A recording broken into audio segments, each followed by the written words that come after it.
Hello दोस्तों, आप सभी को एजुकेशन दर्शन और उनके पूरे परिवार की तरफ से परम पूजनीय अनंत श्री विभूषित भागवत के सचल विग्रह श्री रामानुज प्रपन्नाचार्य गुरु जी महाराज।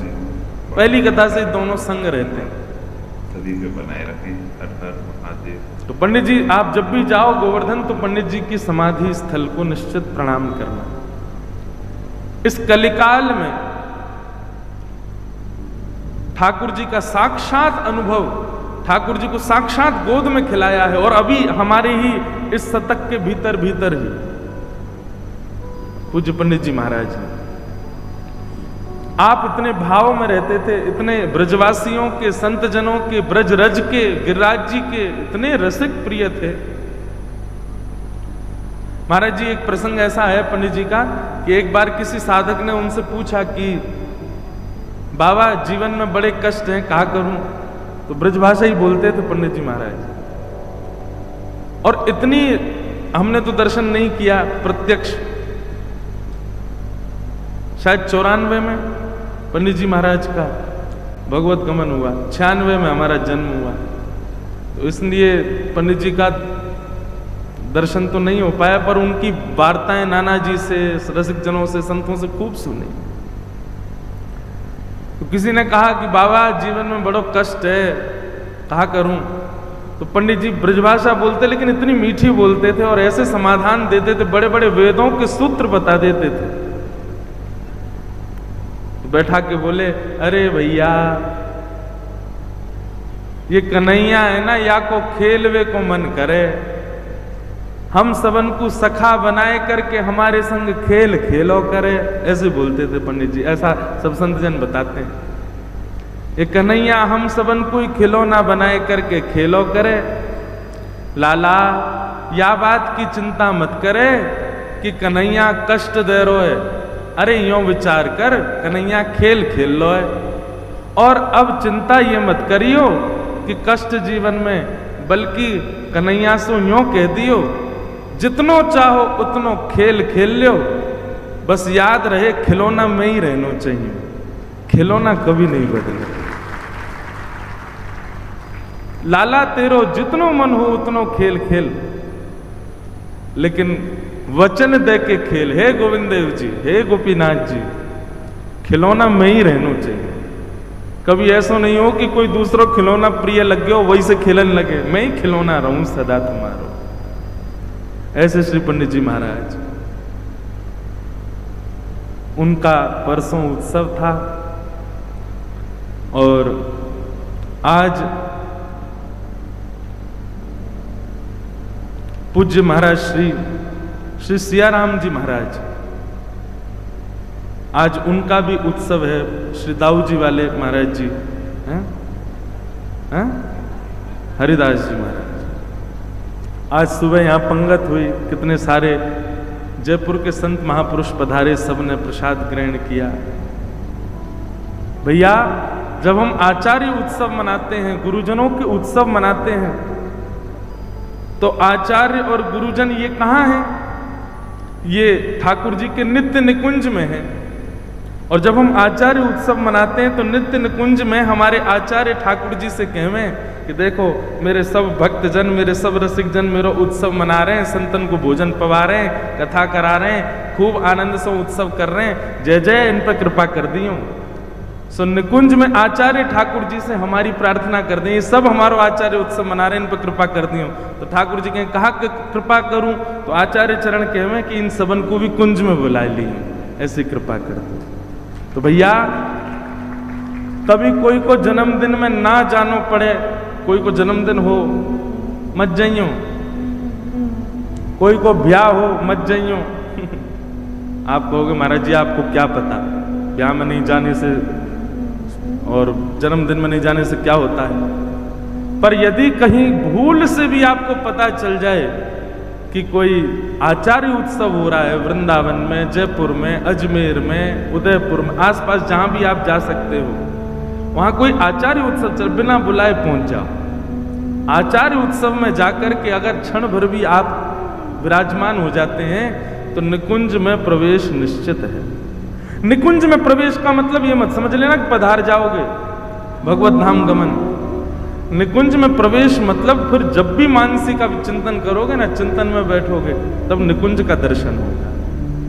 आज ये आचार्य उत्सव हम सब मना रहे हैं, कल जन्माष्टमी है। परसों से आप सब भाव में जाइएगा, नित्य अपने चिंतन में देखिएगा, आपको निकुंज का एक अद्भुत अनुभव होगा जो आज तक नहीं हुआ। आचार्य उत्सव में जो भी 7 दिन आया यहाँ पर, 1-2 दिन वाले बेचारे उदास है गए, हम तो 1-2 दिन आए, होगा निकुंज दिखेगी, लेकिन शायद है सके कि केवल सहचरी दिखे, प्रिया प्रियतम नहीं दिखे 1-2 दिन वारे में, पर 7 दिन वारे में तो निश्चित श्री प्रियालाल जी जरूर दिखेंगे। क्यों? ये आचार्य उत्सव हमने अपने गुरुदेव को उत्सव मनाया, आचार्यन को उत्सव मनाया, वो आचार्य ही निकुंज की सखी हैं, सहचरी हैं। वो ठाकुर जी से अनुग्रह करेंगे कि या के हृदय कुंज में विराजो। इसलिए संत जनन के उत्सव में जरूर जाओ, परिचय नहीं है तब भी जाओ। महाराज जी, व्यक्ति प्रयास करता है, जैसे जयपुर में है तो जयपुर में अच्छे अच्छे लोगों से संबंध बनाऊं, धनवान लोगों से, नेता लोगों से, दबंग लोगों से, बड़े लोगों से, जो काम पे समय पे काम आ जाए ऐसे लोगों से संबंध बनाऊं। पर वैष्णव का स्वभाव क्या होगा? वो पूरे जयपुर में यही ढूंढेगा कि जो हरि भक्त है मैं उनसे संबंध बनाऊं, जो हरि जू के मैं उनसे संबंध बनाऊं।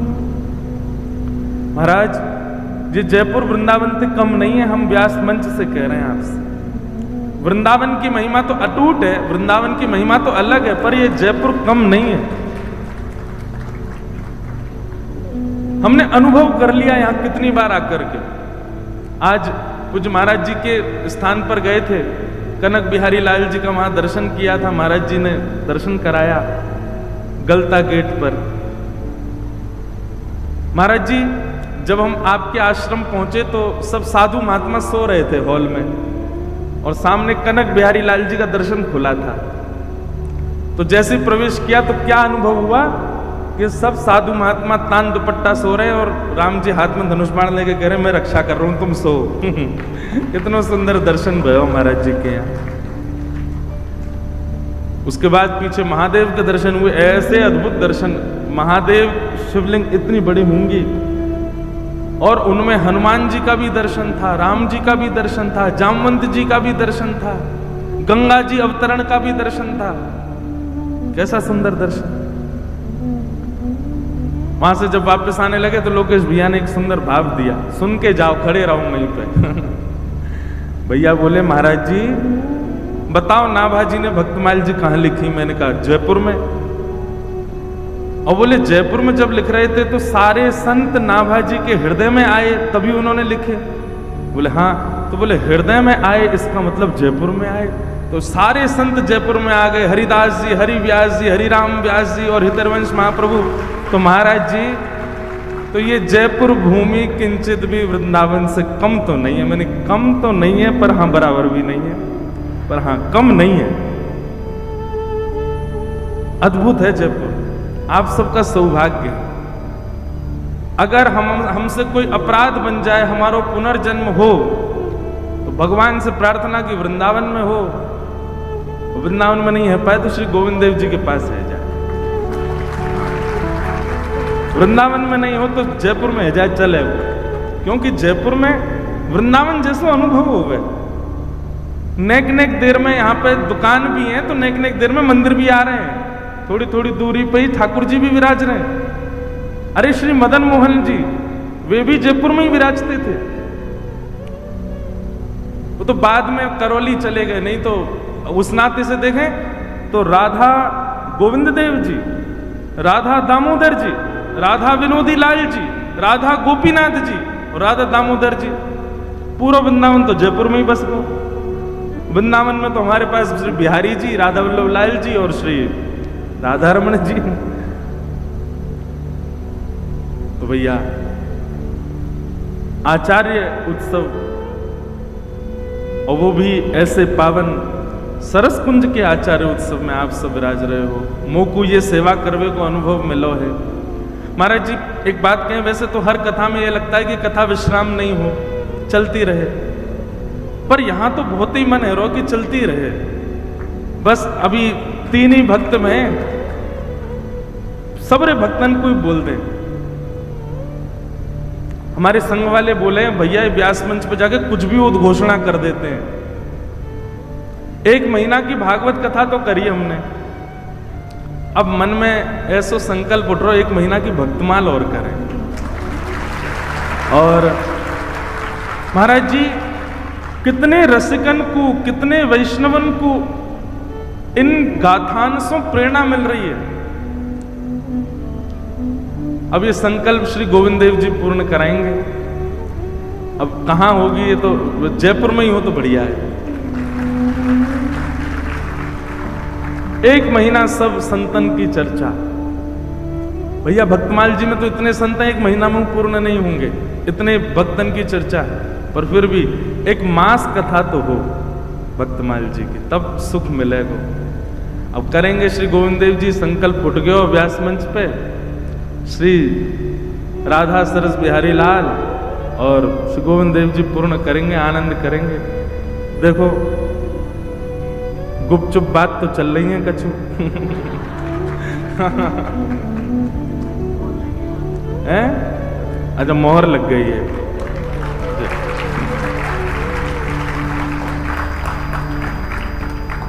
अगले वर्ष की तो पक्का है ही है कि आ रहे हैं हम 8 दिन के लिए, वहां से अगले वर्ष को बनाएंगे महाराज जी 2026 में। और थोड़ी गर्मी कम है जाए कार्तिक के आसपास, कार्तिक को महीना बढ़िया रहे, वह समय आसपास में फिर समय निकाल करके, और कोई नहीं कराएगा तो हम खुद ही कर जाएंगे एक बोलो राधा सरस बिहारी लाल की, श्री राधा गोविंद देव लाल की, प्यारे गिरधर लाल की।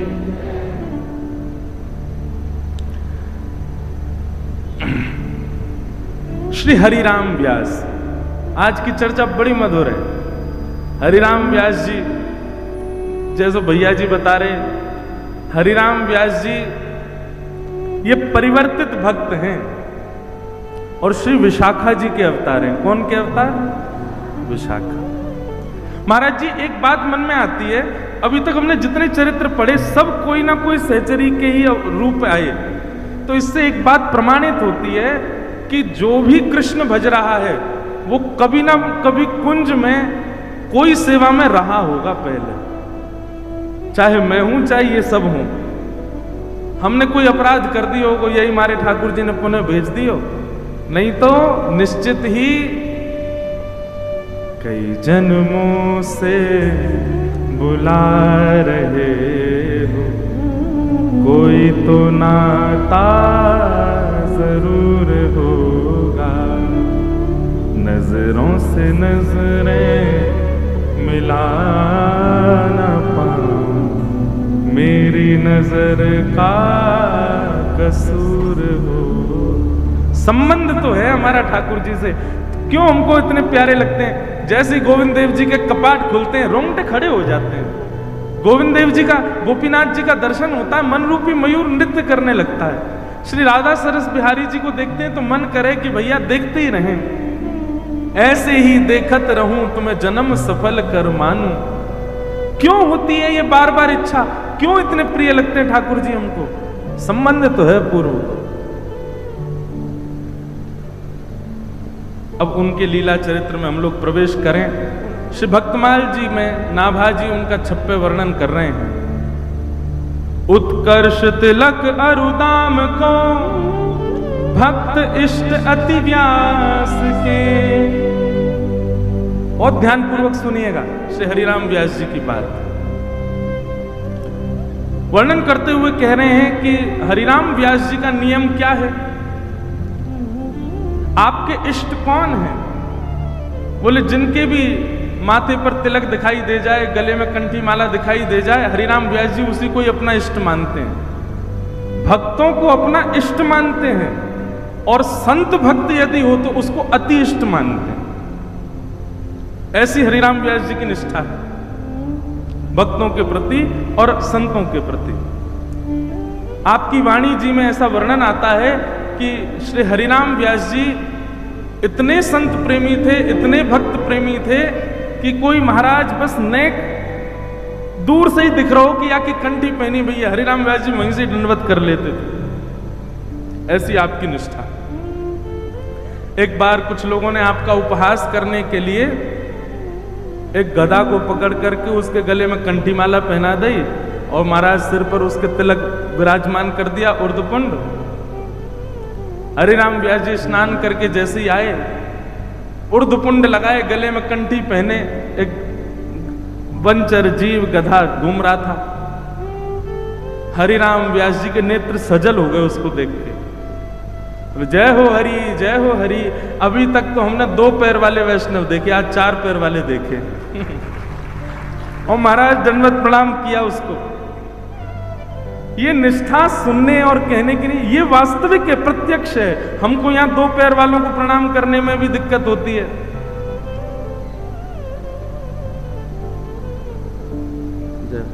हाँ, तो सप्तनिधियों का जो पद है भगवत ऋषिकदेव जी का, जिससे सप्तनिधि वाला पद विस्तृत लिखा गया। प्रथम दरस गोविंद रूप के प्राण पियारे, दूजे मोहन मदन सनातन सुचिर धारे, तीजों गोपीनाथ मधु हस कंठ लगाए, चौथे राधा रमण भट्ट गोपाल लढ़ाए।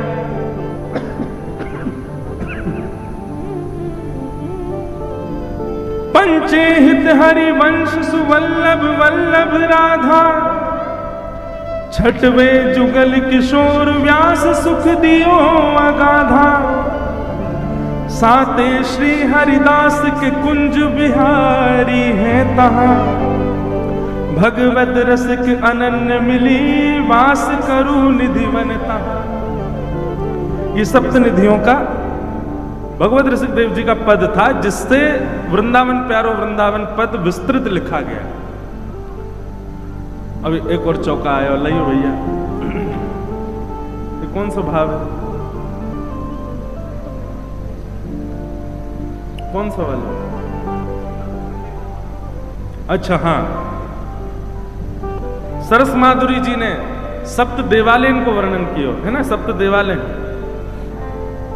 श्रीमद गोविंद देव दामोदर गोपीनाथ, ठाकुर विनोदी लाल जयपुर में राजे हैं। वाह, सौभाग्य जयपुर के कि संत जन भी अपनी वाणी में नाम लिख रहे हैं। श्रीमद गोविंद देव दामोदर गोपीनाथ, ठाकुर विनोदी लाल जयपुर में राजे हैं। राधा रमण श्याम सुंदर वास करें वृंदावन, मदन मोहन लाल जी करौली छवि छाजे हैं। 7 ये स्वरूप हैं अनूप सर्व विश्व बीच, दर्शन के किए सकल पाप ताप भाजे हैं। कहे सरस माधुरी सुनाए सब रसिकन को, इनकी छवि निहार रति काम को टिलाजे। हमारे वृंदावन में 2 हैं, सप्तनिधि और सप्त देवालय। सप्तनिधि में तो सारे संप्रदाय के ठाकुर हैं, उसमें हरिदासी भी हैं, हरिवंशी भी हैं और गौड़िया भी हैं।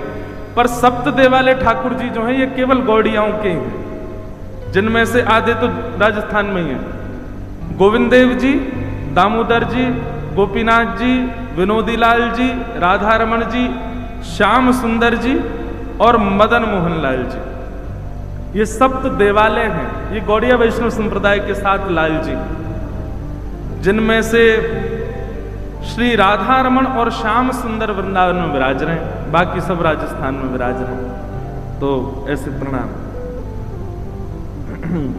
तो हम क्या बता रहे थे? हरिराम व्यास जी, आपका स्वरूप कैसा कि आप संतों को इतना मानते थे कि महाराज भूल से भी कोई तिलक धारण कर ले तो श्री हरिराम व्यास जी उसको वंदन करते थे, उसको प्रणाम करते थे। इतनी निष्ठा वैष्णव तिलक के प्रति। हम यहां मानवों को प्रणाम नहीं कर पाते, संत जनों के श्री चरणों में प्रणाम कैसे करते हैं आजकल के लोग, पता है? ये प्रणाम की विधा है हमारी भैया सब लोग विराज जाओ, अब बस कथा चलन दो, हमको थोड़ी देर बोलन दो। हरिराम व्यास जी कह रहे मेरो जन्म ही ना कर रो, प्रकट ही ना है रे, थोड़ी देर हम बोल लें, फिर उसके बाद आप उठना बैठना उछलना। तो सबसे पहली बात यही कहते हैं श्री नाभा जी, ये सबसे विशेष गुण है श्री हरिराम व्यास जी का कि संतों के प्रति, भक्तों के प्रति, वैष्णव तिलक धारण करने वाले, कंठी माला पहनने वाले, ये दो भाव दिखते ही हरिराम व्यास जी को उस व्यक्ति में कोई अवगुण नहीं दिखता, वो संपूर्ण गुणवान दिखाई देता है। ऐसे श्री हरिराम व्यास जी। दूसरा यहां पर भाव जो कहते हैं श्री नाभा जी, वो क्या कह रहे हैं, इधर देखो। काहू के आराध्य मच्छ कच्छ नर हरि सूकर, बामन फरसा धरन सेतु बंद जू सैल कर। श्री नाभा जी कह रहे हैं हरिराम व्यास जी का रूप कैसा है, स्वभाव कैसा है। जैसे हम किसी से मिले, उसने तिलक भी लगाया था, गले में कंठी माला भी पहनी थी, लेकिन बड़ा क्रोधी, तो हम क्या कहते हैं, अरे भगत बना घूमता है, क्रोध पे तो वश नहीं है इसका। पर श्री हरिराम व्यास जी क्या कहते थे, अगर कोई कंठी तिलक वाला हो भयंकर क्रोधी, तो हरिराम व्यास जी कहते ओहो परशुराम जी की बड़ी कृपा है इस पर, परशुराम भगवान की कृपा है। और जैसे कई मंगता भक्त होते हैं, मंगता भक्त मतलब तिलक स्वरूप लगा लेते हैं, कंठी पहन लेते हैं, इतने दे दो हमको, हम इतनी दूर से आए हैं, ये कर दो ये कर दो, थोड़ा यहाँ दे दो, थोड़ा उसके लिए दे दो, यहाँ के लिए दान कर दो, ये कर दो वो कर दो। हम क्या कहते हैं, भगत जी बन गए, लोभ खत्म नहीं हुआ है हृदय से। पर श्री हरिराम व्यास जी क्या कहते हैं, ओहो बामन भगवान है, त्रिलोकी लूट के ले जाएंगे। ये श्री हरिराम व्यास जी का स्वरूप है। हरिराम व्यास जी किसी में अवगुण देखते ही नहीं थे।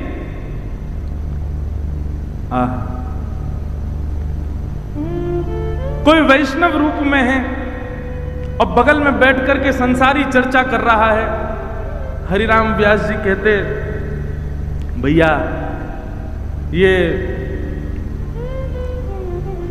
निश्चित ही बाहर से कठोर दिखा रहा है अपने आप को, भीतर से या कि भीतर भी नृसिंह भगवान बैठे होंगे।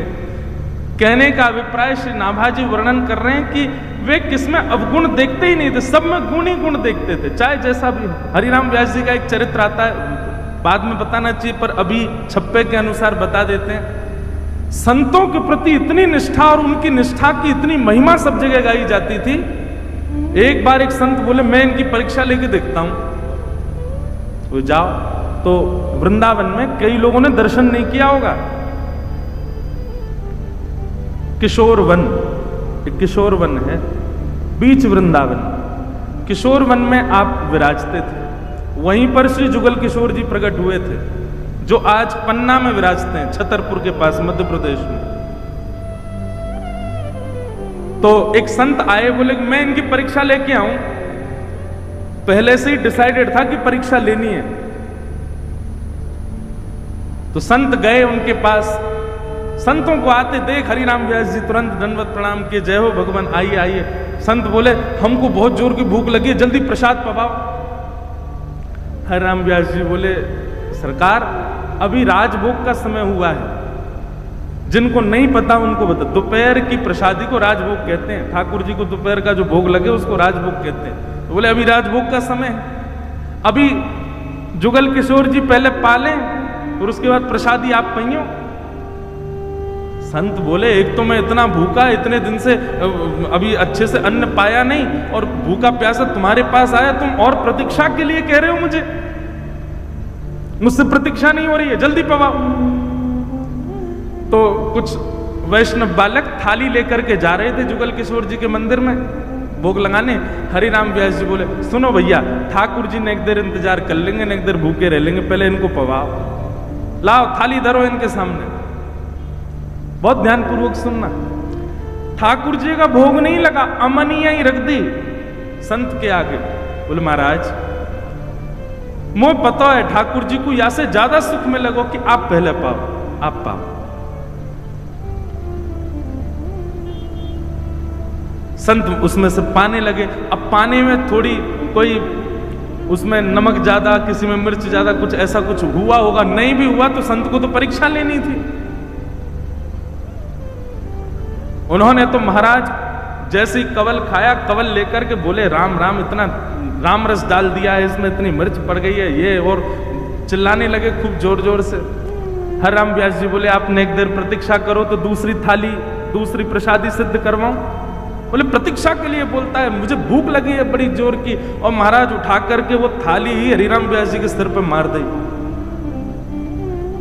हरिराम व्यास जी बोले जय हो, धन्य है गए, धन्य है गए, आज तो भजन को प्रमाण मिल गए हो। सब लोग बोले वो आपके सिर पर थाली मार रहे हैं, आप खुश हो रहे हो। अरे भैया, जीवन भर तो या ब्रज में रह करके संतन की शीत प्रसादी खाई, संत प्रसाद पाके चले जाएं, उनके दोना पत्तलन से बीन बीन करके हम पाते। पर आज तो और बीन बीन कर पावे में केवल जिह्वा को प्रसाद मिलता हो, पर आज तो संत ने सामने बैठ करके प्रसादी पा करके अपनी शीत प्रसादी पवाई नहीं, पूरा अभिषेक ही करा दियो मेरो। आज तो मैं धन्य है गयो, आज तो मेरी सर्वांगीण इंद्रियां तृप्त हो गई। ऐसी निष्ठा हो सकती है किसी की? अरे महाराज, आपको हम अन्यथा ना समझिएगा, आप लोग मिलने आते हो हमसे, अगर मैं एक बार भी अगर अपने तेज आवाज में अगर आपको डांट दूं, आप दूसरे दिन आ नहीं सकते। अरे बनो डोले ब्यास, तेरे जैसे 1000 डोले कोई और के पास सुन लेंगे हम, गुस्सा करें हमारे ऊपर, है कि नहीं महाराज? ऐसे लोग हैं, बिल्कुल निश्चित हैं। हमारे वृंदावन के कई संत तो जानबूझ के क्रोध दिखाते हैं ताकि भीड़ कम हो। लेकिन हरिराम व्यास जी जैसे निष्ठा हो, चाहे तुम कचू कर लो, हम आपके चरण नहीं छोड़ेंगे। आपके प्रति हमारी निष्ठा है, संपूर्ण निष्ठा है। ऐसी निष्ठा भक्तों के प्रति, बंधुओं देखो, भगवान के प्रति निष्ठा होना, मैं उसको एक प्रकार से वो निष्ठा है, पर उसको आप सुदृढ़ निष्ठा मत मानिएगा।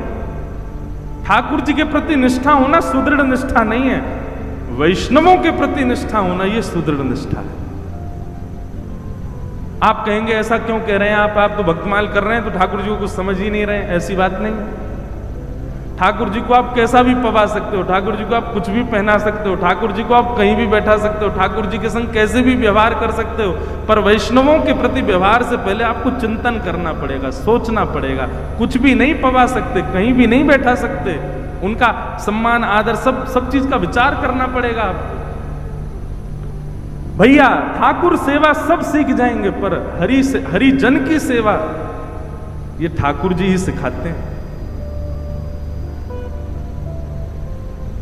आप जिस परिवार के उत्सव में बैठे हैं, सरस कुंज और